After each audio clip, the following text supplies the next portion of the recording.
فبأي آلاء ربكما تكذبان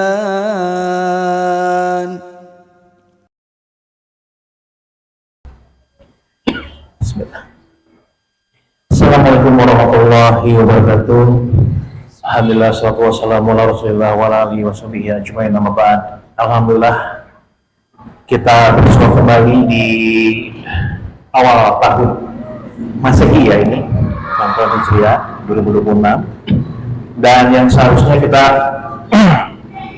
mulai dari pekan pertama, tapi qadarullah karena pekan pertama masih banyak, kalau orang Sunda bilang pemeriksaan, masih banyak paciwut gitu ya. Ya mungkin ada yang anak yang baru masuk atau mungkin masih dalam keadaan di luar kota dan masih banyak hal lainnya. Jadi sehingga kita alhamdulillah juga bisa melaksanakan langsung di pekan kedua ya. Nanti insya Allah mungkin di bulan Februari bulan depan kita mulai dari pekan pertama lagi.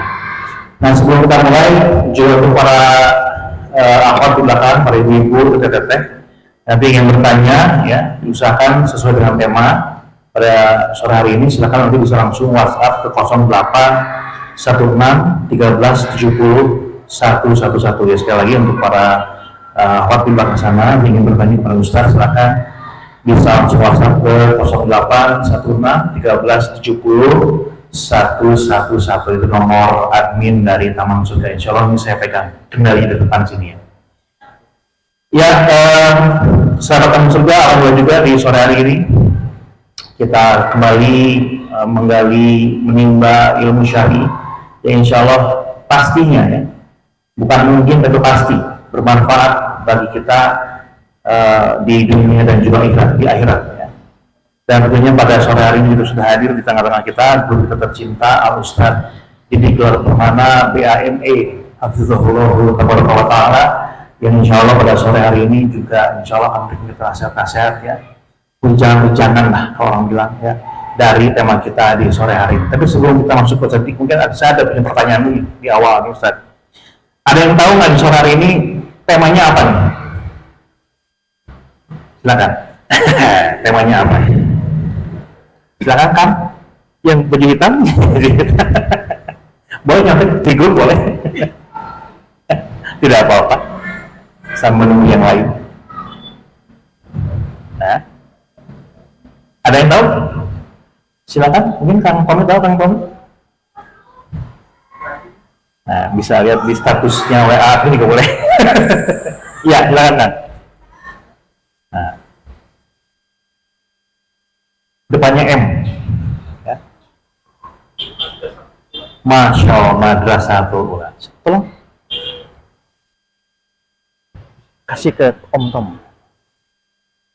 Nah, itu ada majalah Al-Manfaat, insya Allah bermanfaat banget, banyak pelajaran-pelajaran penting di situ yang bisa kita gali ya. Baik, betul sekali seperti dibilang, jawabannya adalah Madrasatul Ula sesuai dengan tema kita di sore hari ini. Untuk mempercepat waktu, kita persilakan langsung guru kita tercinta Ustaz Didik Gelar Permana untuk langsung membahas mengenai Madrasatul Ula ini. Tapi tidak ya, acara pun kita akan memberikan materinya ya, nanti bisa dimurojaah kembali. Terima Ustaz. Bismillahirrahmanirrahim. Assalamualaikum warahmatullahi wabarakatuh. Alhamdulillah wa kafa, wassalatu wassalamu ala nabiyina Mustafa wa ala alihi wa sahbihi ahli sidqi wal wafa. Allahumma alimna ma yanfa'una wa anfa'na bima 'allamtana wa zidna 'ilman. Allahumma rahmataka narju wa la takilna ila anfusina tarfata 'ain. Allahumma la sahla illa ma ja'altahu sahla wa anta taj'al hazna idza syi'ta sahla. Alhamdulillah, Allah Subhanahu wa taala mengumpulkan kita di majlis ilmu, majlis yang mulia, majlis yang menjadikan kita istiqamah di atas agama Allah, majlis yang menyebabkan seorang mendapatkan husnul khatimah. Allah Subhanahu wa taala berfirman di surat Al-Kahfi, "Wa kaifa tasbiru 'ala ma lam tuqit bihi kubra?" Bagaimana engkau bisa istiqomah menetapi suatu hal padahal engkau tidak memiliki ilmu akan hal tersebut. Maka di antara cara agar kita istiqomah terus beratas di agama Allah, tidak melenceng kiri kanan sampai kita husnul khatimah, yaitu dengan kita belajar menuntut ilmu. Adapun pembahasan kita sebagaimana tadi yang disampaikan oleh MC kita, yaitu al-ummu madrasatul ula. Ibu itu adalah sekolah pertama. Dan sejatinya materi ini bukan hanya penting bagi para istri saja, para ibu saja, bahkan kita sebagai para suami pun harus tahu. Ya, orang yang bujang, yang mau nikah pun harus tahu. Karena sejatinya kita sebagai seorang laki-laki itu memiliki tanggungan. Bagaimana agar pasangan kita bisa mencetak generasi yang solehah dan soleh. Ya. Dan kita sebagai seorang suami dituntut untuk pandai menjadikan istri kita pandai. Bagaimana kita seorang suami menjadikan istri kita pintar? Karena agar dia bisa menjadi madrasah bagi anak-anak kita, ya. Terutama perkara yang berkaitan dengan tujuan hidup kita. Allah berfirman di surat Adz-Dzariyat ayat yang ke-56, "Wa ma khalaqtul jinna wal insa illa liya'budun." Tidaklah menciptakan jin dan manusia kecuali untuk beribadah kepada.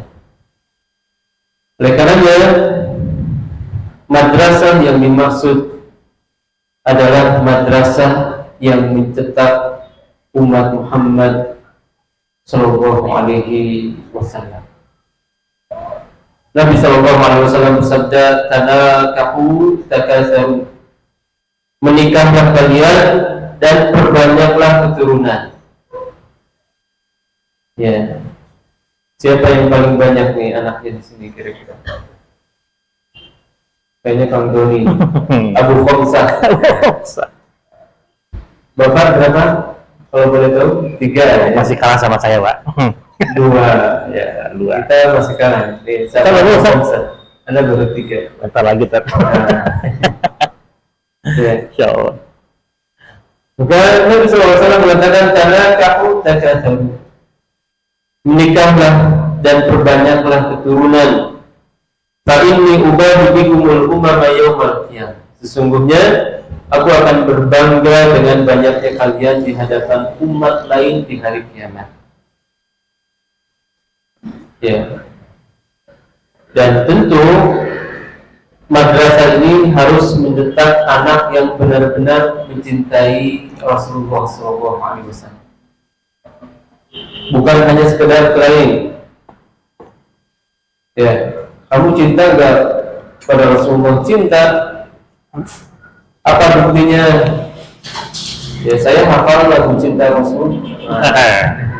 Saya enggak ada. Ya, anak enggak apa. Jadi, atau dia punya kaset cinta Rasul berjilid-jilid. Ya. Apa istilahnya? Kalau lagu itu apa? Ada album 1, album 2, album 3, versi ini, versi ini tahu. Ini bukan menjadi bukti cinta Rasul atau cinta seorang kepada Rasulullah Sallallahu Alaihi Wasallam. Maka ya, menjadikan ibu seorang yang pandai itu adalah perkara yang penting dalam rumah tangga, karena dia akan menjadi madrasah pertama. Bagaimana dia akan menjadi madrasah kalau dia tidak pandai? Oleh karenanya, bagi yang belum nikah, pandai-pandailah memilih istri. Ya, Nabi SAW memberitakan apa? Tunkahul mar'ah bi'arba'ah. Pilihlah, ada wanita biasanya dinikahi karena 4 hal. Apa saja? karena kedudukan, karena harta, karena kecantikan, dan karena agama. Fadfar bidzati din taribat yadak. Pilihlah karena agamanya, niscaya engkau akan beruntung. Maka mencerdaskan ibu ini sangat penting dalam rumah tangga. Oleh karenanya ini ada kajian seperti ini, ya. Ini penting agar istri kita itu menjadi cerdas. Kalau kitanya sibuk seorang suami, jangan halangi istri kita ketika ingin kajian. Ya, kalau misalkan kita lagi kerja, istri kita mau kajian, jangan dihalangi. Ya, kecuali kalau memang fitnah, ya, datang ke kajian yang di sana jadi campur baur, ya, kemudian isi kajiannya pun kurang faedah ilmiahnya, maka ini boleh kita larang. Tapi hukum asalnya wanita tidak boleh dilarang untuk menuju kajian. Nabi SAW bersabda, la tamna'u ima Allah masajid Allah. Jangan kalian larang wanita-wanita untuk pergi ke masjid-masjid. Ya. Kemudian di antara hal yang penting juga agar kita bisa membentuk ibu sebagai madrasah, yaitu kepemimpinan seorang suami.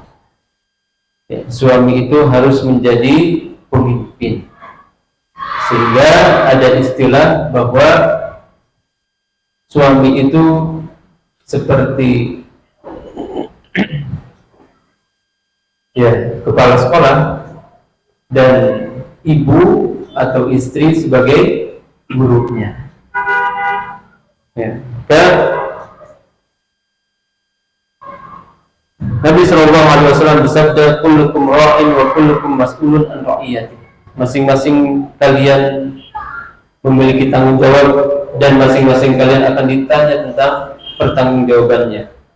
Seorang laki-laki ditanya tentang bagaimana dia mengatur rumah tangganya.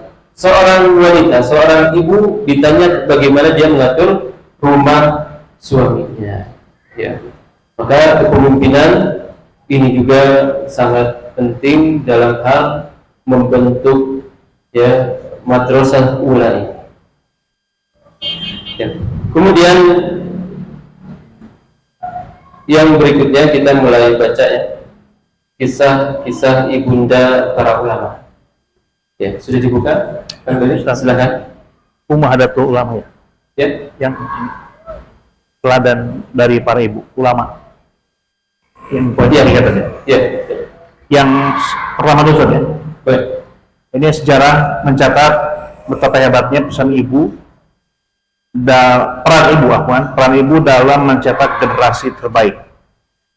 Kita akan flashback dari yang pertama. Mungkin ini adalah ibu dari Imam Syafi'i, yaitu Fatimah binti Asad.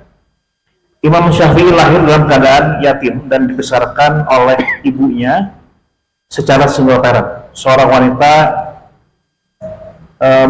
mulia yang membawanya dari Gaza ke Mekah demi ilmu. Imam Syafi'i menghafal Al-Quran 30 juz pada usia 7 tahun.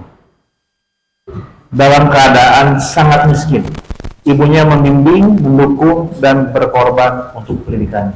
Ya, ini di antara bentuk gambaran ibunda yang mencetak generasi terbaik, ibunda para ulama. Yang pertama yaitu Fatimah binti Asad, ibunda Imam Syafi'i. Imam Syafi'i ini terlahir dalam kondisi atau kecil dalam kondisi yatim, ya. Bahkan saking dia ingin menjadikan anaknya sebagai seorang yang alim, dibawa dari Gaza, Palestina ke Mekah. Ini kalau kita buka Google, ya, mungkin bisa dibuka di Google. Jaraknya lumayan, ya. Google Maps. Berapa jarak antara Mekah dan Palestina? Ya, silakan Kita Google aja itu, ya. Jarak antara Mekah dan Palestina.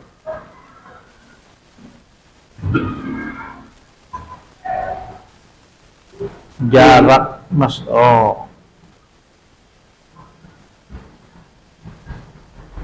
Ya, bisa di searching di Google Map juga. dari ke bisa, atau tulis saja di Google, nanti dia akan mengeluarkan sendiri. 1.500 km. 1.500 km. Setidaknya dibutuhkan 40 hari kan, Kalau berjalan. iya, bayangkan. Kira-kira ada tidak ibu di zaman sekarang rela berjalan?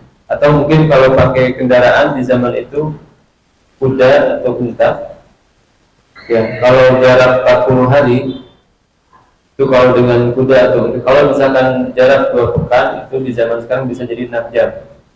Ya. 2 pekan jadi 6 jam, 14, berarti 40 hari, berarti sekitar 2 atau 3 hari ya. Ya kalau dengan kendaraan itu sekitar 3 hari. Masih lama juga kan? Masih jam lama juga. Ini anak kira nggak ada yang melakukan hal seperti ini. Seorang ibu sendiri membawa anaknya dari Gaza menuju Mekah agar menjadi seorang ayah. Ya. Sehingga Allah Subhanahu wa taala tidak menyia-nyiakan usahanya. Imam Syafi'i yang masih kecil ketika itu sudah menghafal Al-Qur'an 30 juz ketika usia 7 tahun dalam kondisi yang sangat miskin. Ya, sehingga disebutkan ketika Imam Syafi'i tidak bisa membayarkan SPP-nya, akhirnya apa? Dia rela untuk mengajarkan adik kelasnya. Itu para ulama seperti itu biasanya. Ya, ketika dia mendapatkan dirinya miskin, maka dia akan rela mengajarkan adik-adik kelasnya. Ya, ini diantara bentuk gambaran ya seorang ibu yang mencetak ulama. Kemudian yang kedua, silakan dibaca. Yang kedua adalah ibu dari Sufyan Ats-Tsauri. Nah, Sufyan kecil ini adalah anak yatim yang sangat mencintai ilmu, tetapi tidak memiliki biaya. Melihat hal tersebut, ibunya yang mulia berkata, "Wahai anakku, tutuplah ilmu, aku akan mencukupimu dengan alat pintalku ini." Dan dia meminta dan menjual hasil pintalannya untuk membiayai pendidikan anaknya hingga Sufyan menjadi Amirul Mukminin fil hadis. Ya. Ini gambaran yang kedua. Sebenarnya nanti akan disebutkan gambaran-gambaran lain ya. Ini yang secara ringkasnya saja. Yang kedua, Ibu Sufyan Ats-Tsauri. Ibu Sufyan Ats-Tsauri. Demikian juga Sufyan Ats-Tsauri itu tumbuh kembang dalam kondisi yatim. Kalau kita lihat biografi para ulama, banyak yang yatim. Imam Nawawi yatim, Imam Al-Bukhari yatim, Imam Sufyan Ats-Tsauri yatim.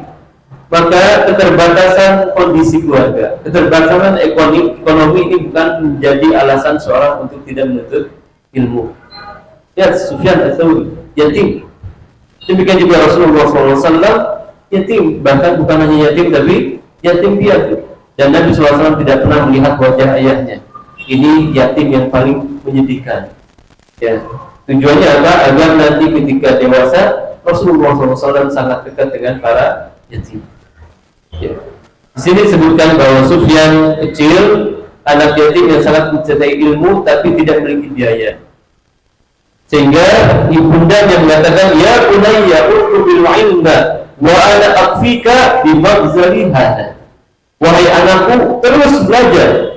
Saya akan cukupkan kebutuhanmu dengan alat pintalku. Ya, ini hendaknya kita memiliki jiwa-jiwa seperti ini, Pak.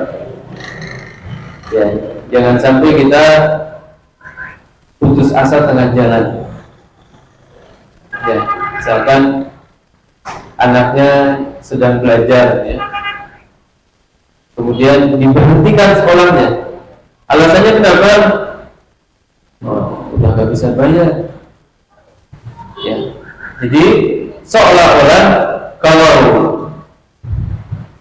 diberhentikan atau kalau lanjut sekolah itu pasti tidak akan bisa. Padahal di zaman sekarang, ya, pihak pesantren atau pihak sekolah biasanya paham kalau orang belum bisa bayar akan diberikan tenggang.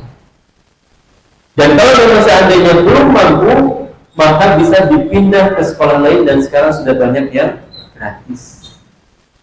Ya, jadi jangan sampai karena alasan biaya seorang jadi berhenti menuntut ilmu. Ya.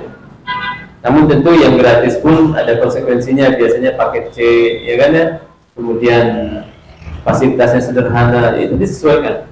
Ya, tapi menjadi alasan untuk berhenti menuntut ilmu tidak ada. Oleh karenanya Ibunda Sufyan Ats-Tsauri terus bekerja agar menjadikan anaknya seorang alim. Dan ini tidak sia-sia, Sufyan Ats-Tsauri dikenal sebagai Amirul Mukminin fil hadits. Ya, pemimpinnya para ahli hadis. Ya. Selanjutnya, ya, kemudian ini ada Asma binti Abu Bakar, yakni ibu Abdullah bin Zubair. Nah, seorang wanita pejuang, putri Abu Bakar Asyidi, istri Zubair bin Awam. Nah, beliau mendidik anak-anaknya dengan keberanian dan ketakwaan. 5 anaknya syahid di jalan Allah, termasuk Abdullah bin Zubair. Ketika Abdullah bin Zubair akan menghadapi pertempuran sengit, melanjutkan perjuangan melawan kezaliman, dia menemui ibunya yang sudah tua dan buta. Kemudian Asma justru memarahinya ketika mengetahui anaknya memakai baju besi. Karena itu tanda takut mati. Dia berkata, "Bukalah bajumu, hadapilah musuhmu, biarlah pedang menyayat kulitmu dan darahmu bersimbah menjadi saksi di akhirat nanti bahwa kau syahid." Dan ini adalah pendidikan keteguhan dan cinta akhirat yang luar biasa. ini gambaran yang ketiga. Ya, walaupun nanti akan disebutkan contoh-contoh yang lebih detail ya kalau waktunya mencukupi. Asma binti Abi Bakar. Ini anaknya siapa berarti? Siapa? Abu Bakar. Abu Bakar. Jadi Asma binti Abu Bakar. Ya, karena nama-nama orang Arab itu biasanya satu kata. Ya, jarang yang 2 kata, itu jarang. Ya. Dan itu sampai sekarang. Misalkan kita satu kelas dengan Muhammad Ahmad Abdullah Al-Harbi. Berarti nama bapaknya siapa? Ahmad. Nama kakeknya Abdullah. Al-Harbi itu apa? Marganya. Ya, itu biasa di Arab seperti sampai hari ini. Ya, dan sebenarnya yang terbaik nama itu satu kata saja. Bahkan Syekh Bakar Abu Zaid mengatakan makruh memberikan nama 2 kata. Namun di aturan Indonesia sekarang tidak boleh lagi kita memberikan nama 1 kata. Sudah tidak boleh sekarang. Ya, maka bisa dengan menggabungkan nama anak dengan nama orang tuanya kalau mau. Ya, misalkan anak nanti, anak yang terakhir namanya siapa? Misha apa? Misha Salman. Misha Salman. Misalkan mau Misha Doni, boleh ya. Kalau saling kiriman gak nyambung ya. Misha Doni. dua nama awal. Ya, nah itu bisa ya. Jadi nama dia dan nama bapaknya untuk di negara kita supaya tidak menjadi satu kata. Walaupun digabung tidak masalah, seperti tadi Misha Salman, ini sebenarnya tidak masalah. Walaupun kata Syekh Bakar Abu Zaid itu apa hukumnya? Makruh. Ya, makruh. Oke. Nah, ini Asma binti Abu Bakar, ibunda dari Abdullah bin Zubair. Dia mendidik anaknya untuk menjadi para pemberani. Bahkan kelima-limanya meninggal di medan jihad. Kelima-limanya. Ini jarang ya seperti ini ya.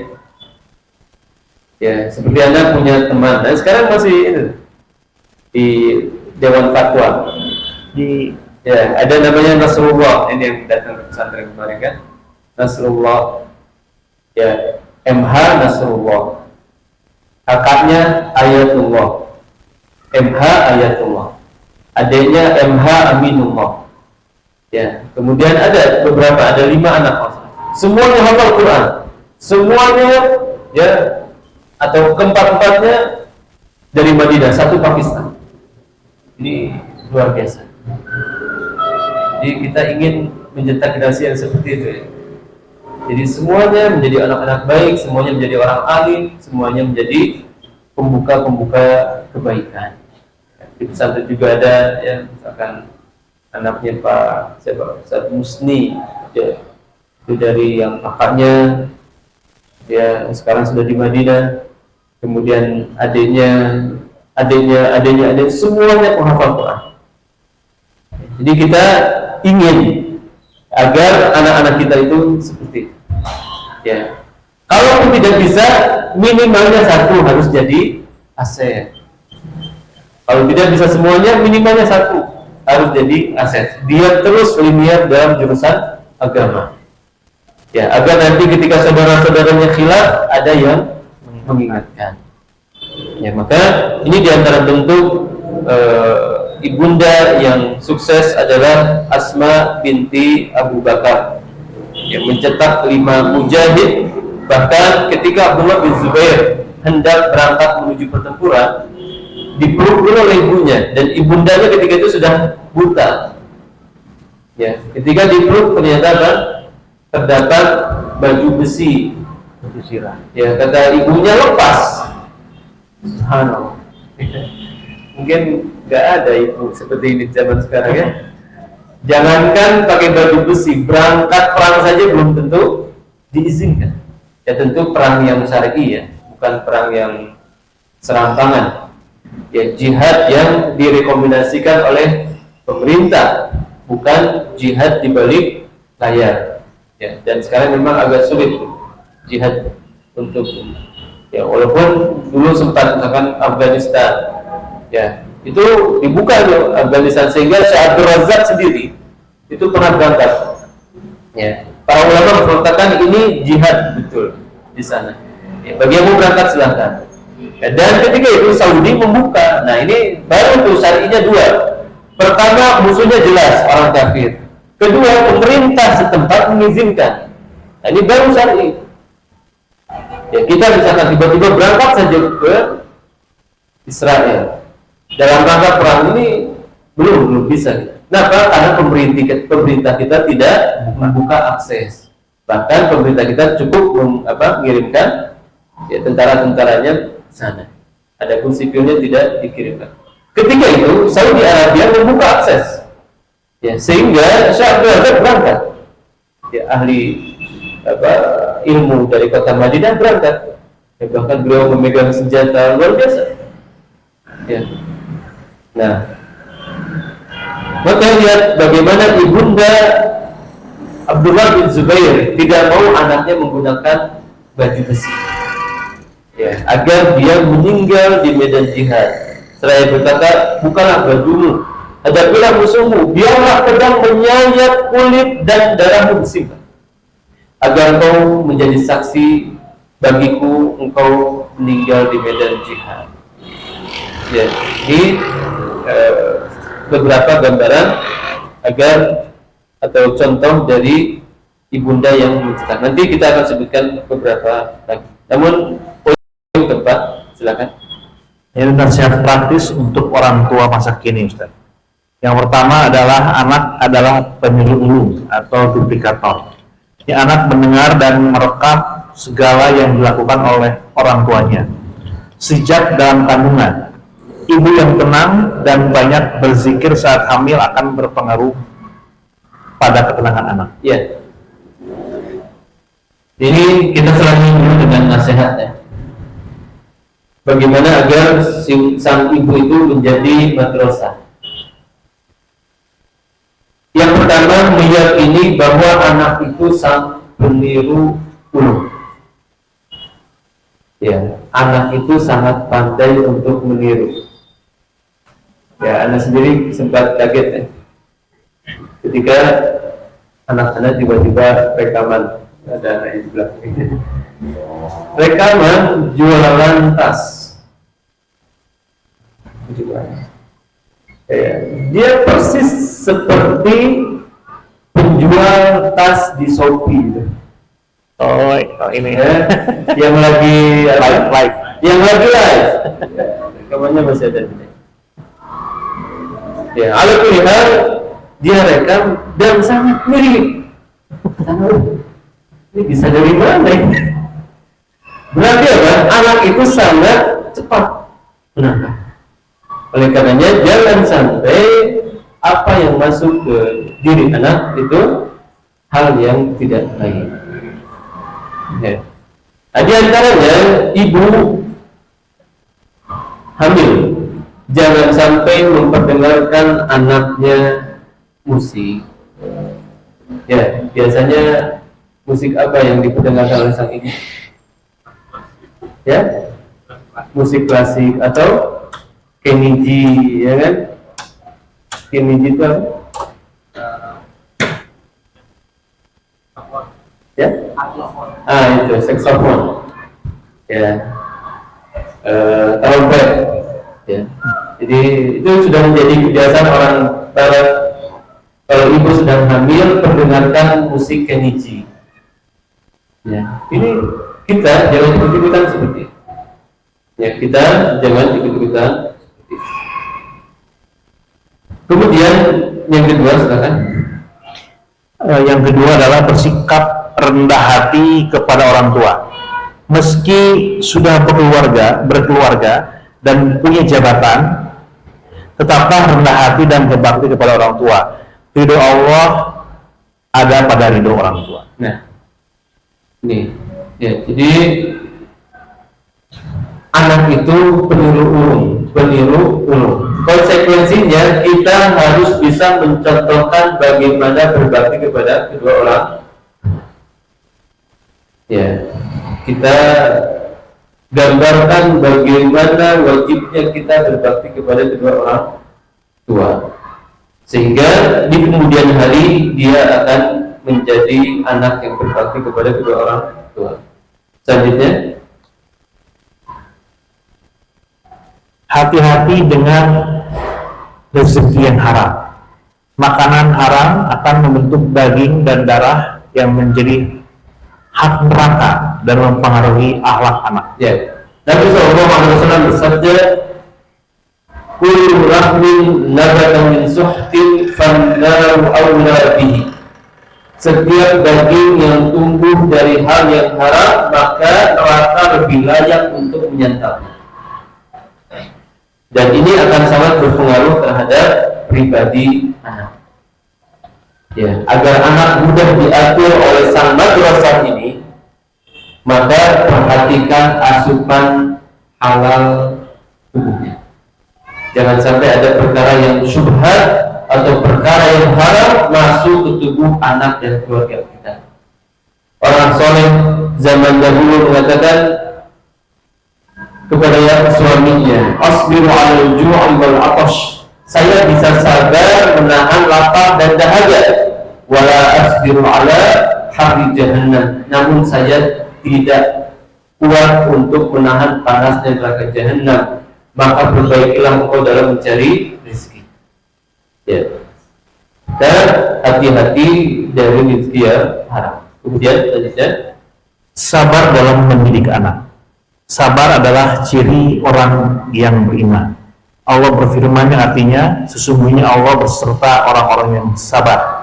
ya, mendidik anak tentu butuh kesabaran. Apalagi kalau sudah memerintahkan hal-hal yang wajib. Allah Subhanahu wa taala berfirman, "Wa'mur ahlaka bis-sholati wastabir 'alaiha." Perintahkan anak-anakmu sholat, keluargamu sholat, dan bersabarlah. Bersabarnya di situ bukan hanya isbir, tapi ada tambahan dulu pada wastabir. Ini menunjukkan bahwa mendidik anak itu ekstra berat. Apalagi kalau memerintahkan sholat, ya, itu butuh kesabaran luar biasa.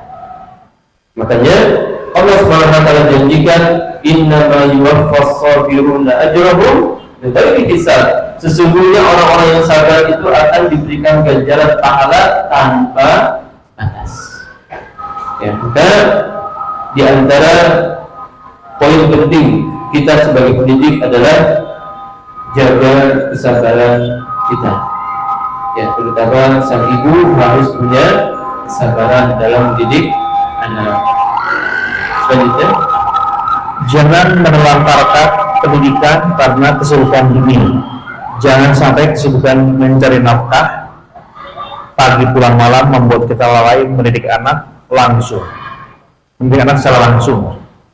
Jangan serahkan sepenuhnya pada pembantu atau sekolah tanpa pengawasan. Iya, ini ada yang kurang ya. Dari pagi atau berangkat pagi pulang malam. Jangan menelantarkan pendidikan karena kesibukan dunia. Ya. Tapi ada kira di sini nggak ada ya. Ada nggak yang pergi pagi, Pulang pagi kan? pulang pagi? Oh, ini mau kebangetan pergi pagi pulang pagi. Pergi pagi pulang malam ya. Ada? Nggak ada ya, alhamdulillah ya. Kalau di Jakarta kan banyak. Iya. Teman kita yang di Jakarta itu banyak. Pergi pagi pulang jam 9. Ya. Alhamdulillah di Sukabumi anak kira pekerjaan nggak seperti itu. Jarang mungkin yang seperti itu.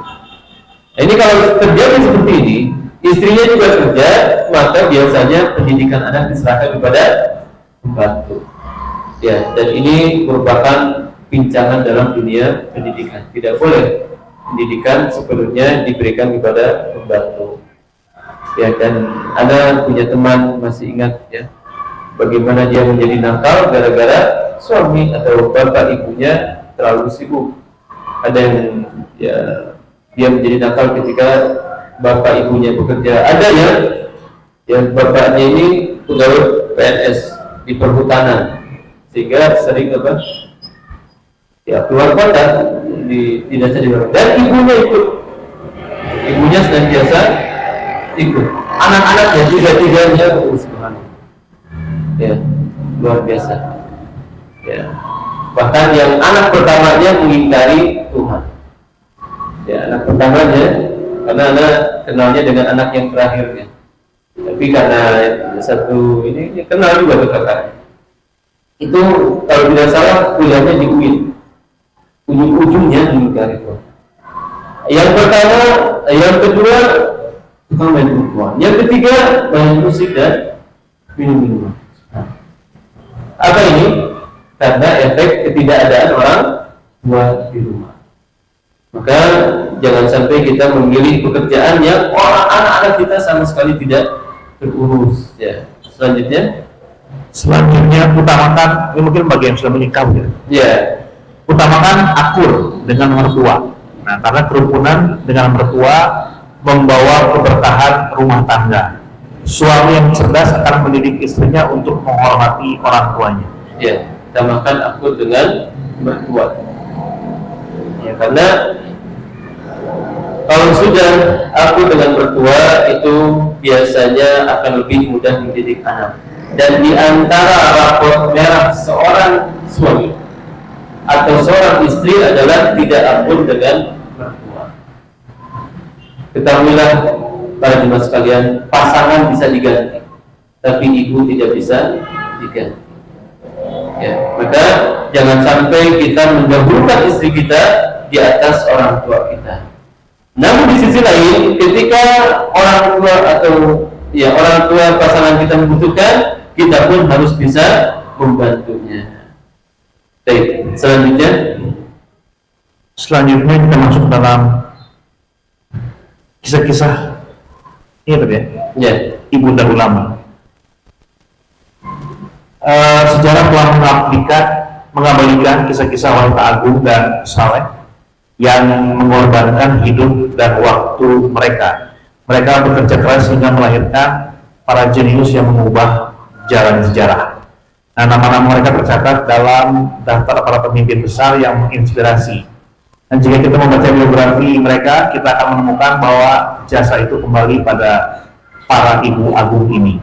Tanpa mereka, tokoh-tokoh tersebut tidak akan muncul dan mencapai kedudukan mulia serta posisi tinggi. Saat itulah kita teringat kepada perkataan Syauqi, al-ummu madrasatun idza a'dadtaha a'dadta sya'ban tayyibal a'raq. Ibu adalah sekolah. Jika engkau persiapkan dia, engkau telah mempersiapkan bangsa yang baik asal usulnya. Nah, ini ucapan yang terkenal ini ternyata ucapan siapa? Syauqi. Ya, Syauqi. Syauqi ini dikenal sebagai ahli bahasa. Ya, Syauqi. Baik, selanjutnya. Dan sungguh benar jika seorang ibu baik, dia akan jika seorang ibu baik, dia akan mendidik anak-anaknya dengan kebaikan, menanamkan ilmu dan kesalehan dalam jiwa mereka, dan seluruh umat, bahkan seluruh umat manusia akan mendapat manfaat dari keberkahannya. Karena itulah peran wanita adalah tugas teragung dalam sejarah, dan misinya adalah misi termulia dalam kehidupan, yaitu mempersiapkan generasi dan mendidik anak-anak yang dengan merekalah bangsa-bangsa berdiri dan masyarakat bangkit. Nah, ibu dengan rahasia agung dan sifat-sifat mulia yang Allah anugerahkan kepadanya memungkinkannya untuk menangani jiwa manusia. Pada dirinya terdapat kesabaran, ketahanan, dan perhatian pada anak-anak dengan beragam keinginan mereka yang mencukupi anak-anak tersebut, serta melimpahkan kasih sayang, kelembutan, dan pendidikan yang baik yang sulit dilakukan oleh laki-laki. Baik, ya. Di kesempatan kali ini kita akan sebutkan beberapa kisah lagi, ya, yang sebagai gambaran dari bahwa ibunda yang baik akan menghasilkan anak-anak yang baik, sebagaimana Allah Subhanahu wa taala berfirman, wal baladu thayyibu yakhruju nabatuhu bi idzni rabbih walladzi khabutha la yakhruju illa nakida. Tanah yang baik akan menghasilkan tanah yang baik, ya. Ibu yang baik akan menghasilkan keturunan yang baik, ya. Dan Rasulullah SAW bersabda, ad-dunya mata'un wa khairu mata'iha al-mar'atus salihah. Dalam riwayat yang lain, az-zawjatus salihah.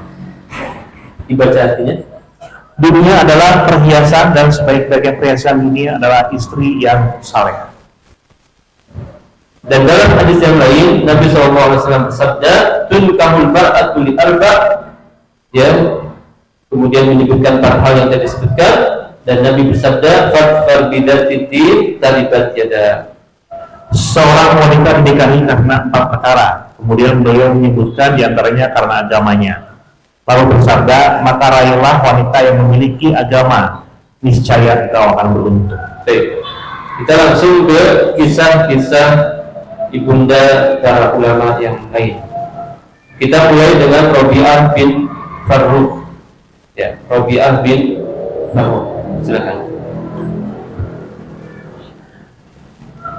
Rabi'ah bin Farrukh adalah seorang pemimpin tabi'in dan salah satu tokoh terkenal, ahli fikih dan ulama Madinah Al-Munawwarah, salah seorang ahli hadis besar dan guru para imam besar seperti Imam Malik, Imam Abu Hanifah, Imam Al-Auza'i, Imam As-Sauri, Imam Al-Lais bin Sa'ad, dan dia dibesarkan di bawah asuhan ibunya, Suhailah, ketika ayahnya Farrukh pergi berjihad saat dia masih janin dalam kandungan. Apa artinya Suhailah? Suhailah, muda. Ya, jadi nama yang bagus itu diantaranya Suhailah. Suhail, muda. Sahal, sama juga Sahal. Ya, jadi boleh kita kasih nama anak muda, Sahal. Ya, Sahal, Suhail kalau kecilnya. Kalau perempuan, Suhailah. Kalau yang tadi Sahal, perempuannya Sahla. Ya, boleh kita kasih nama Sahla. Maksudnya mudah dalam hal apa? Mudah bergaul, ya, supel, ya, kemudian tidak menyulitkan orang. Itu diantara bentuk optimisme. Jadi boleh kita berikan nama dalam bentuk optimisme. Seperti Nabi SAW pernah melihat atau seorang diberikan nama dengan Asiyah, pelaku maksiat, maka Nabi ganti dengan nama Jamilah, yang cantik. Ya. Dan ada banyak Nabi mengganti nama seorang sahabat, misalkan Abdul, kemudian dinisbatkan kepada seorang, maka diganti namanya dengan nama yang baik. Maka ya ini tidak masalah, ya. Diganti ketika namanya bermasalah. Baik, selanjutnya, Ayahnya pergi selama 27 tahun. bayangkan. Ya, ada nggak di antara antum pernah pergi LDRan sama keluarga 27 tahun. Kayaknya nggak ada ya. Inilah bagaimana kalau kita buka kehidupan para ulama. Di antaranya kitab bagus ya, dicetak oleh Darul Haq, penerbit Darul Haq, judulnya Pewaris Para Nabi. Anak pertama ngaji itu dulu sangat senang baca buku itu. Ya, bagaimana keajaiban kisah para ulama. Di antara mereka ada yang pergi 36 tahun bayangkan. Bilangan tuh ini. Kalau kita 27 tahun. Dan di dalam buku itu disebutkan 36 tahun. Dalam rangka menuntut ilmu. Ya. Jadi sang bapaknya ini kalau pergi keluar daerah untuk menuntut ilmu. 36 tahun baru pulang. Bahkan ada satu anak yang dia tinggalkan ketika bayi dan ternyata sudah dewasa dan nggak kenal dengan anak. Nah, ini diantaranya Faruk. Nah, kalau Faruk ini kebalikan yang tadi. Ya, Faruk kebalikan dari yang tadi. Kalau yang tadi bapaknya yang menuntut ilmu, ini Faruk yang belajar. Silakan dibaca.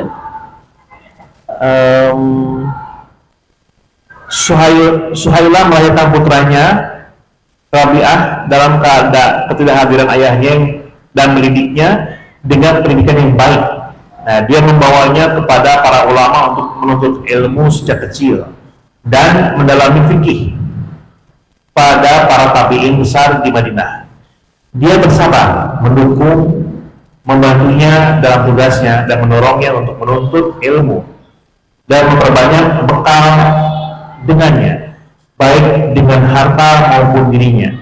Dia bagaikan ayah yang pergi dari anaknya dan ibu yang begadang melayani anaknya dan kejeniusannya. Dan dia menghabiskan masa mudanya, mengajarinya, mendidiknya, dan mempersiapkannya untuk posisi besar ini. Dia menahan diri dari kesenangannya dan melelahkan tubuhnya yang masih muda, namun usaha ini menghasilkan buah yang dia nantikan dan membuahkan hasil dari keikhlasan niatnya serta ketulusan pengorbanan dan pemberiannya. Anak kecilnya pun menjadi salah satu orang ahli fikih besar di Madinah. Dia membuka halaqah di Masjid Nabawi saat masih kecil, di mana para ulama itu mendengarkannya. Para penuntut ilmu berbimbing ke halaqahnya, menimba ilmunya dan mengambil dari lautan pengetahuannya. Halaqahnya menjadi sekolah tempat mereka mempelajari ilmu agama, bahasa Arab, hadis dan fikih. Ya, ini keajaiban luar biasa. Ya, Faruk Rabi'ah bin Faruk, ya, yang dia memiliki anak, ya, yang putranya Rabi'ah ini menjadi alim ketika masih muda. Ya. Bahkan yang duduk di majlisnya itu para ulama-ulama senior seperti Imam Malik, Abu Hanifah, Al-Auza'i, Al-Thawri, Al-Lais bin Sa'ad. Ini kalau orang biasa berinteraksi dengan ilmu hadis pasti sering mendengar nama-nama ini. Ya, Imam Al-Auza'i seorang yang dikatakan memiliki mazhab sendiri. Ya, jadi mazhab itu ternyata bukan hanya 4 ya. Yang terkenalnya memang 4, yang dibantu oleh banyak muridnya 4. Tapi sebenarnya mazhab itu banyak. Nah, di antaranya Lais bin Sa'ad itu punya mazhab. Demikian juga Al-Auza'i punya mazhab. Ya, terutama yang Al-Auza'i ya, itu punya mazhab. Bayangkan seorang pemuda mengajarkan ulama-ulama besar seperti itu. Baik, selanjutnya. Ya, dan ini bagian menariknya Ustaz. Ya, ketika ini bagian menarik. Ya, ketika yang kembali ke Madinah dan masuk ke masjid, dia melihat sebuah hal-hal yang orang-orang berkumpul padanya. Dia melihat seorang pemuda tampan di pusatnya. Dia duduk dan memperhatikannya, mendengarkan ilmunya dan menyimak pembicaraannya. Dia bertanya kepada orang sampingnya yang memberitahunya bahwa itu adalah Rabi'ah Ar-Ra'i. Dia pulang ke rumahnya sambil mengingat pemuda alim itu. Dia mengetuk pintu dan pemuda yang dilihatnya di masjid itu yang membukanya, yang membukakan pintunya. Dia heran dengan kehadirannya di rumahnya. Istrinya memberitahunya bahwa dia telah kembali. dan mengabarkan hakikat pemuda itu bahwa dia adalah anaknya yang pergi saat dia masih dalam kandungan, dan kini telah menjadi seperti apa yang dilihatnya. Dia sangat gembira dan hampir pingsan karena bahagia dan melayang karena sukacita. Ya Allah, seorang pemuda yang didatangi orang dari berbagai penjuru untuk menerima ilmunya, kemudian dia mengetahui usaha ibu saleh itu, jerih payah, kesabaran, dan ketahanannya selama tahun-tahun panjang perpisahan itu. Dia adalah wanita saleh dan ibu agung yang mengajari anaknya jalan menuju keagungan, lalu berjalan bersama menuju ke sana. 27 tahun, ya, 27 tahun ditinggalkan oleh suaminya, tapi tidak menjadikan anak yang ditinggalkannya tidak menjadi seorang ulama. Bahkan ketika bapaknya pulang, dia lihat ini ada siapa ini, seorang alim mengajarkan begitu banyak orang. Ya, pas ketika diketuk rumahnya, ternyata yang membukakannya siapa? Sang alim tersebut, dan ternyata itu adalah anaknya. Maka ini menjadi pelajaran bagi kita bahwa hendaknya kita berusaha sekuat tenaga mencipta generasi robbani, generasi yang baik. Ini sebenarnya ada beberapa kisah lagi, tapi kalau ada pertanyaan kita selingi dulu. Sebenarnya anak ada pertanyaan. Saya duluan ya. Jadi kan dikatakan bahwasannya seperti tadi dikatakan Ustaz adalah memberi nama itu baru satu kata. Nah, banyak mungkin entah di luar Indonesia ya.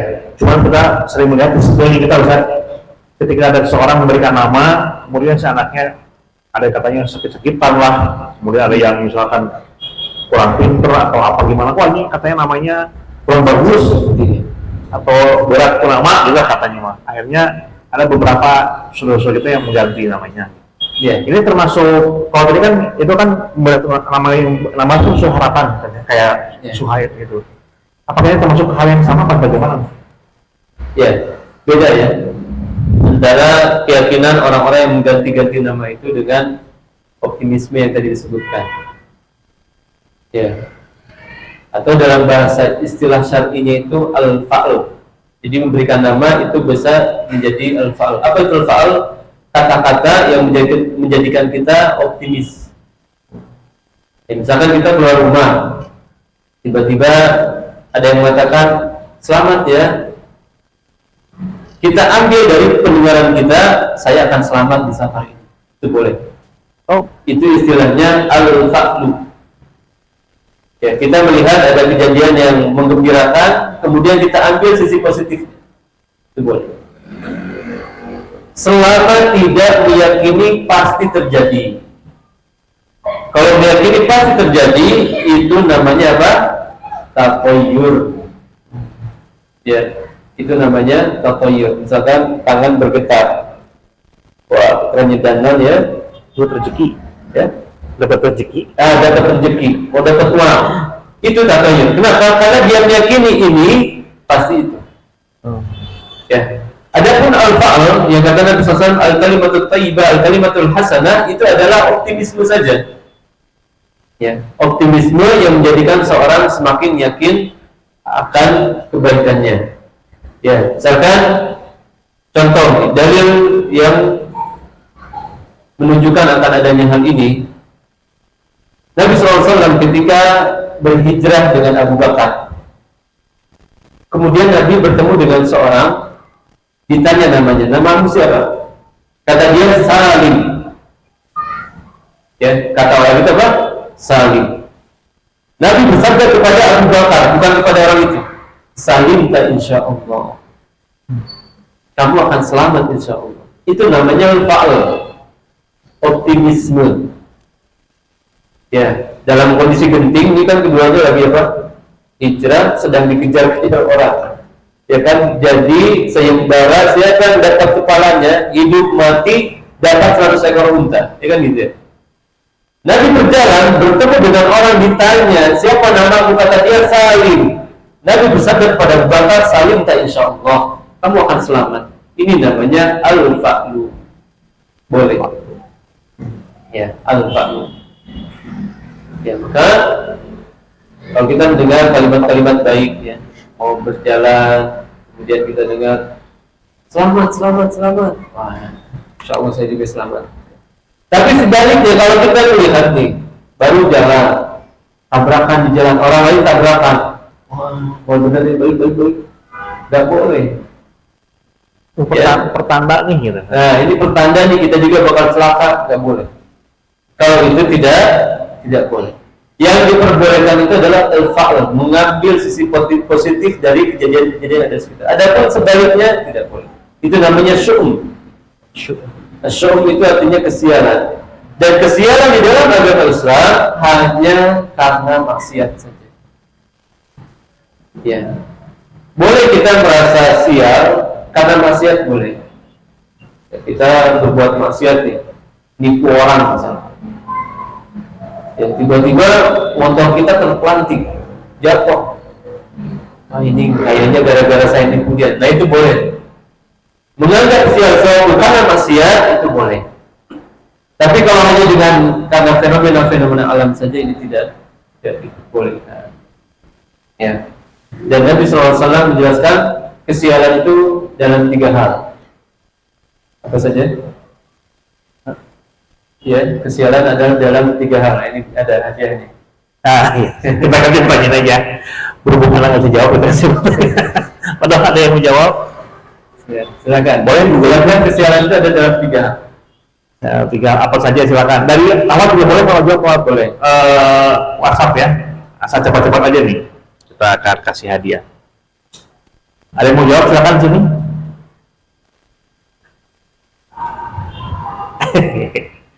Silakan. Halo. Nasa menunggu jawab Ustaz. Ya, karena masih penasaran Ustaz. Wah, lama nih. Tadi kan itu kalau berhubungan dengan katakanlah keselamatan, kita boleh al-fa'al kan ya. Selamat, mudah. Bagaimana kalau menyadarkannya kepada yang tidak berhubungan dengan agama, katakanlah seperti itu. Soalnya ini ada satu contoh kasus, saya karena punya teman dekat Ustaz. Teman ini senang banget main bola. Dan dia itu mengidolakan seorang pemain bola. Sampai nama anaknya ini Batistuta gitu. Jadi penyerang gitu. Ronaldo. Saya udah gede-gede lanjut penyerang, maju kiper gitu. Nah, kalau kayak gitu gimana Ustaz? Menyadarkan kepada tokoh-tokoh yang mungkin non muslim loh. Non muslim ya. Kalau non muslim jangan ya, nggak boleh. Ya karena ya apalagi non muslim jelas ini yang Allah katakan ulaika syarrul ulaika hum syarrul. Mereka itu seburuk makhluk. Kalau kita lihat ada makhluk paling buruk nih. Apa makhluk paling buruk misalkan? Hewan paling buruk. Kalau buat saya sih tikus tuh. Gili suatu. Ya, pokoknya kalau kita lihat ada makhluk paling menjijikkan, ketahuilah makhluk paling menjijikkan itu bukan hewan itu, tapi orang kafir.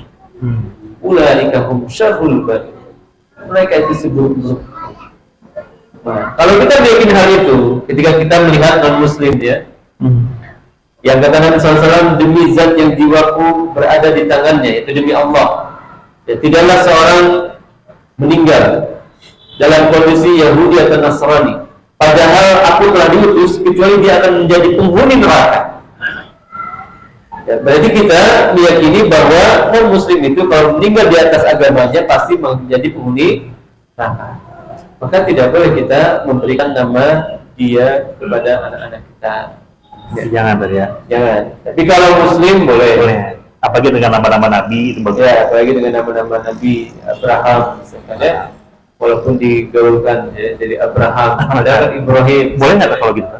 Ya sebenarnya kan mereka maksudnya itu Ibrahim, cuman di bahasa mereka kan. Kayak Yusuf, Yosef. Nah gitu Yosef gitu ya.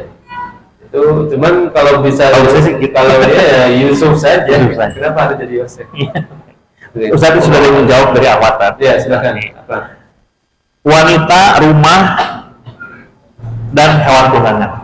Dan hewan tunggangan, betul. Betul ya? 3 hal itu. Wanita, rumah, dan hewan tunggangan. Ya, jadi kata Nabi SAW, kalau ada kesialan dalam agama kita itu hanya dalam 3 hal saja: wanita, rumah, dan hewan tunggangan. Baik.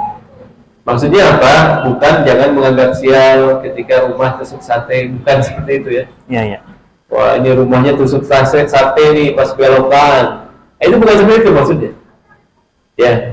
Tapi maksudnya adalah ya, wanita, rumah dan tunggangan itu bisa menjadi tanda kesialan kita sebab kemaksiatan kita. Kalau kita pelaku maksiat nih, biasanya kesialannya nampak pada 3 hal ini. Rumah kita bocor terus, atau gangguan terus, ya, atau apa? Ya banyak gangguan lah. Ya, tiba-tiba banyak Tikus. banyak tikus, ya, atau hewan-hewan aneh keluar. Ini hati-hati. Atau pada istri kita, ya, istri jadi membangkang terus, susah diatur, itu sebab maksiat tanda. Atau pada tunggangan kita, kendaraan kita lebih banyak didorong daripada ditunggangi, lebih banyak didorong daripada digas, itu tanda. Jangan-jangan karena maksiat kita. Jelas?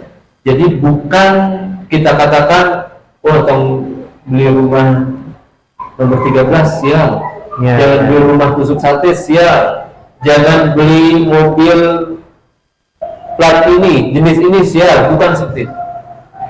Tapi maksudnya kemaksiatan menyebabkan kita sial biasanya pada 3 hal ini. Wallahu a'lam. Nah, Baik. ini sudah ada yang menjawab ya? Sudah Kak, tadi dari awal tapi hari ini sudah akhirnya jadi kelihatan ya. Sampaikan. Satu ewang lebih sama. Iya. Baik. Ada lagi yang mau ditanyakan? Mungkin di sini ada pertanyaan, silakan. Ya alat terus. Karena banyak pertanyaan. Pertanyaan tanyakan. Pak, sama. Hah? Ada pertanyaan? Kalau tidak, waktunya masih banyak ya? Saya jam 6 lebih. Oh. Sebentar, anak cek dulu. Sekarang itu waktu maghrib. Oh iya, Sudah 6 lebih 15, 6 lebih 18. masih panjang ya? Masih cukup panjang. Baik, bisa dilanjutkan. Baik, dan ini kita tadi sudah sampai ke Sekarang yang kedua, Aliyah binti Syarik. baik, Aliyah binti Syarik binti Abdurrahman al-Asadiyah, ibu dari Imam Malik bin Anas rahimahullah. Imam Malik berkata tentangnya, aku tumbuh sebagai seorang laki-laki dan aku tertarik mengambil pelajaran dari para penyanyi. Lalu ibu berkata, wahai anakku, jika seorang penyanyi berwajah buruk, orang tidak akan memperhatikan nyanyiannya.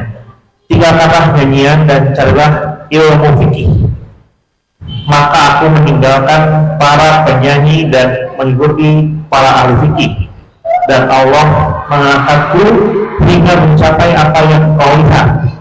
Kalimat dari seorang ibu soleh yang mengubah hidup anaknya dari mengejar dunia fana yang mengikuti orang-orang fasik dan para penyanyi menjadi mengejar akhirat yang di dalamnya terdapat tujuan dan cita-citanya, di mana dia mengarahkannya pada apa yang menjadi kehidupan dan kemuliaan kehidupannya dunia dan juga akhirat, yaitu untuk ilmu dan ilmu fikih pada para tabi'in besar yang saat itu banyak terdapat di Madinah. Ketika dia menaatinya, dia menjadi ulama dan ahli fikih Madinah. Dia menjadi ahli fikih Madinah dimuliakan. Orang-orang pun melakukan perjalanan jauh Fikih Madinah. ahli fikih Madinah yang dimuliakan. Orang-orang pun melakukan perjalanan jauh untuk menuntut ilmu darinya, dan depan pintunya orang-orang berebutan untuk mendengar hadisnya, mengambil ilmunya dan duduk di hadapannya. Apa? Ya, ini contoh yang kedua, Aliyah binti Syarik binti Abdurrahman al-Asadiyah, ibunda dari siapa? Imam Malik bin Anas. ya, ibunda dari Imam Malik. Ya, Imam Malik sebagaimana kita ketahui Imam Darul Hijrah, ahli fikihnya kota Madinah, sehingga Ya, ulama-ulama di zaman beliau ketika beliau sudah menjadi ulama terkemuka, ya, tidak ada yang berani berfatwa ketika Imam Malik ada. Ya, Imam Malik ada, maka yang lainnya tidak berani berfatwa. Nah, ini disebutkan dalam kisah yang Anda terjemahkan ya, karena ini yang bagian kedua ini sebenarnya terjemahan. Ya, ini disebutkan bahwa Imam Malik pernah terpengaruh oleh seorang penyanyi. Ya, dan ini mungkin terjadi pada anak-anak kita kan? Iya, betul. Ya, lihat penyanyi ya ganteng, ya kemudian ya gerak-geriknya lincah, dia jadi ingin seperti dia, tertarik, bahkan mengikuti nyanyiannya. Ya, maka ini pun pernah terjadi pada Imam Malik yang masih kecil. Ketika itu ibundanya mengatakan, tinggalkanlah nyanyian dan carilah ilmu fikih. Itulah yang menjadikan Imam Malik menjadi seperti sekarang. Ya, ditinggalkanlah nyanyian dan carilah ilmu fikih. Ya, sama seperti siapa? Syekh Rahman As-Sudais ya. Ketika melihat ibu dan ibunya melihat anaknya nakal, Rahman As-Sudais, Imam Masjidil Haram, apa yang dikatakan oleh ibunya? Apa yang dikatakan ibunya ketika marah? Jadilah Kamu mudah-mudahan kamu jadi Imam Masjidil Haram. Nah itu Pak. Jadi kalau kita lagi marah kayak gitu. Ya, dan sebagian guru di pesantren kayak gitu. Ya, ketika ada sebagian muridnya nakal, kata dia, mudah-mudahan kamu diterima di Olimpiade. Padahal anak ini nggak mau jurusan agama tuh. Ada jangan. Subhanallah. Rubah. Ya, rubah ganti. Ya, ganti doanya. Ini kayak gitu. Jadi sebagian orang ketika marah keluarnya doa, dan itu yang terbaik. Ya, kalau kita marah keluarkan doa. Ya. Bahkan pas pulang rumah tiba-tiba rumah berantakan. Ya. Wah, berserakan tanah, ya berserakan minyak, maka kita doakan, ya sing jadi ulama, ya, mudah-mudahan kamu hafal Quran. Nah, itu seperti itu yang terjadi pada Syekh Rahman As-Sudais. Ya, baik, selanjutnya, Apakah ibu Saleh ini hanya cukup dengan memberikan arahan kepada anaknya, buah hatinya, bahkan sebagaimana dikabarkan oleh Imam Malik tentang ibunya, lalu dia memakaikanku pakaian yang dising-singkan untuk kemudahan beraktivitas, meletakkan atau sejenis penutup kepala atau peci panjang kepalaku, dan mengikatkan surban di atasnya. Kemudian berkata, pergilah dan tulislah sekarang. ya, jadi ibunda Imam Malik bukan hanya memberikan ujangan saja, tapi beliau juga yang menyiapkan pakaiannya, yang menyiapkan peralatan belajarnya, ya bahkan dipakaikan sorban, ya dipakaikan semacam penutup kepala agar dia benar-benar siap menuntut ilmu. Baik, selanjutnya. Kemudian dia bersiapkan untuk menuntut ilmu. Saya lupa. Ya. Kemudian dia membawanya ke halqa-halqa ilmu untuk mencatat apa yang didengarnya dan menulis apa yang didiktekan kepadanya. Anak ini pun tekun menuntut ilmu dan berguru pada ahli-ahli fikih dan ulama besar Madinah hingga menjadi yang terkemuka di antara mereka, dan tanda yang menonjol dalam sejarah. Anda tidak akan menemukan satu bab pun dalam fikih atau suatu masalah dalam ilmu, melainkan Anda akan mendengar pendapat Imam Malik bin Anas mengenainya. Baik, ini sudah di-share belum?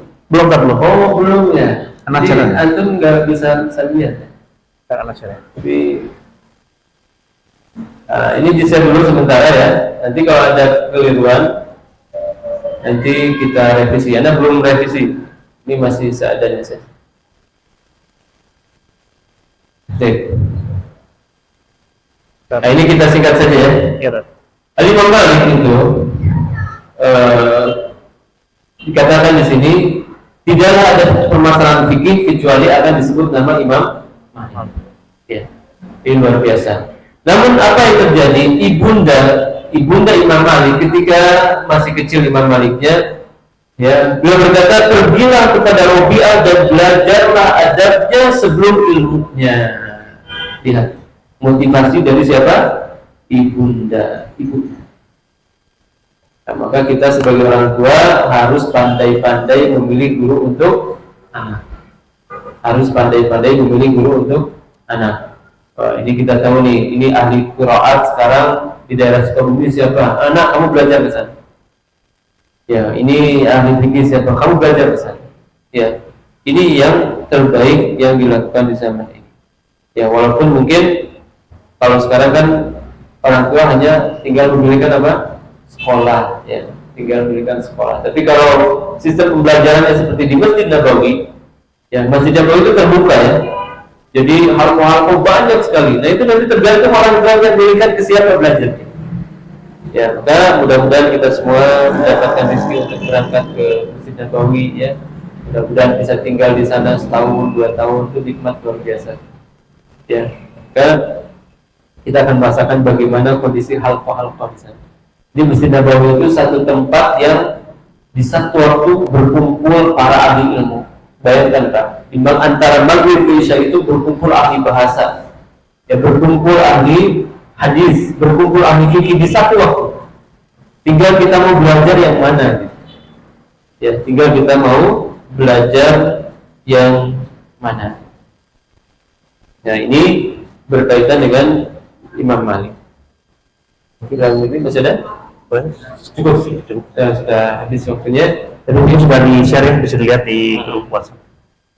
Nah, itu belum ada edit, ya, belum ada edit. Tapi nanti kalau sudah ada edit, nanti bisa ditarik lagi, Di-share ulang ya. Di-share ulang. Ya. Baik. Saja mungkin kalau Ya. tidak ada yang ditanyakan. Ada yang ingin bertanya? Tidak ada? Aman ya, insya Allah ya. Baik, tadi materi sudah di-share, insya Allah. Dan insya Allah jika semoga memudahkan, jika tidak ada arah merintah, insya Allah untuk mulai pekan depan maksudnya, kita sedang memilih dan mencari apa yang sekiranya bisa lebih bermanfaat untuk sahabat teman kita semua. Insya Allah setiap pekan ketiga saja, insya Allah semoga memudahkan, kita akan mulai masuk ke kajian kitab. Ya, jadi nanti akan dibawakan oleh host yang lebih muda mungkin. Masya Allah. Ada host. Kitabnya bahasa Arab? Ya, bahasa Arab. Tapi nanti tidak akan kita share, jadi nanti di grup. Nanti di grup kita akan kita akan poin dulu siapa yang akan hadir. Nanti kita akan siapkan fotokopiannya. Oh iya. Ya, jadi kita mungkin untuk teman-teman yang ikut mengikuti kajian kitab bisa langsung korek di situ gitu. Korek di situ gitu ya, untuk lebih dapat menghafal. Baik, Ustaz, mungkin itu saja kajian kita di sore hari ini, dan juga terutama untuk para kaum Adam dan kaum Hawa di luar sana, para ayah, para ibu, para abi, para umi, bisa mendapatkan pelajaran yang sangat penting dalam mendidik anak, dan mudah-mudahan kita doakan semua anak-anak dari sahabat teman surga termasuk kita udah menjadi anak-anak yang soleh, ya. Dan mudah-mudahan kalau menambah anak lagi harus dididikkan, buat sekarang mungkin cara mendidiknya, namanya, dan lain-lain. Baik, kita ketemu lagi insya Allah di pekan depan. Nanti insya Allah dalam 1-2 hari ke depan kita akan share kitab yang akan kita bahas. Mudah-mudahan kita akan kupas sehingga selesai kita ya, sehingga kita mendapatkan ilmu yang lebih bermanfaat untuk kehidupan nantinya. Kita mungkin pamit, sampai ketemu lagi di kajian pekan depan. Kita tutup dengan doa kafaratul majelis. Subhanakallahumma wa bihamdika. Assalamualaikum warahmatullahi wabarakatuh.